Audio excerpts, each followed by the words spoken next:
The spacecraft was a long way from home. I thought it might be a good idea, just after Saturn, to have them take one last glance homeward. From Saturn, the Earth would appear too small for Voyager to make out any detail. Our planet would be just a point of light, a lonely pixel, hardly distinguishable from the many other points of light Voyager would see, nearby planets, far-off suns. But precisely because of the obscurity of our world thus revealed, such a picture might be worth having. It had been well understood by the scientists and philosophers of classical antiquity that the Earth was a mere point in a vast, encompassing cosmos. But no one had ever seen it as such. Here was our first chance, and perhaps also our last, for decades to come. So, here they are, a mosaic of squares laid down on top of the planets, and a background smattering of more distant stars. Because of the reflection of sunlight off the spacecraft, the Earth seems to be sitting in a beam of light, as if there was some special significance to this small world. But it's just an accident of geometry and optics. There is no sign of humans in this picture. Not our reworking of the Earth's surface, not our machines, not ourselves.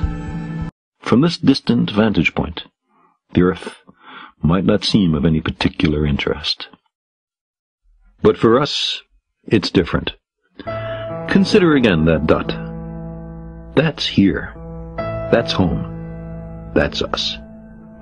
On it, everyone you love, everyone you know, everyone you ever heard of, every human being who ever was, lived out their lives.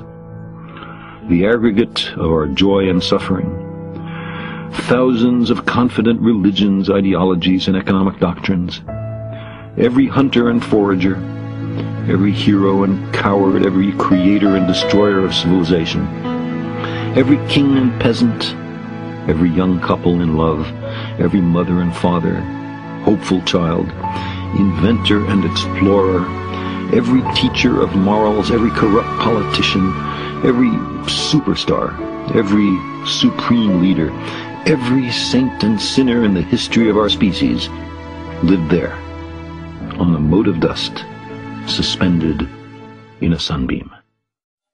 The Earth is a very small stage in a vast cosmic arena. Think of the rivers of blood spilled by all those generals and emperors, so that in glory and triumph they could become the momentary masters of a fraction of a dot. Think of the endless cruelties visited by the inhabitants of one corner of this pixel on the scarcely distinguishable inhabitants of some other corner. How frequent their misunderstandings, how eager they are to kill one another, how fervent their hatreds. Our posturings, our imagined self-importance, the delusion that we have some privileged position in the universe, are challenged by this point of pale light. Our planet is a lonely speck in the great enveloping cosmic dark. In our obscurity, in all this vastness, there is no hint that help will come from elsewhere to save us from ourselves. The Earth is the only world known so far to harbor life. There is nowhere else, at least in the near future, to which our species could migrate. Visit?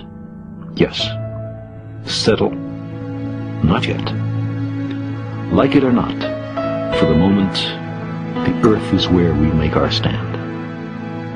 It has been said that astronomy is a humbling and character-building experience.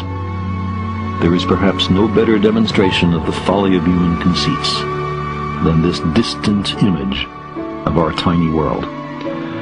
To me, it underscores our responsibility to deal more kindly with one another and to preserve and cherish the pale blue dot, the only home we've ever known.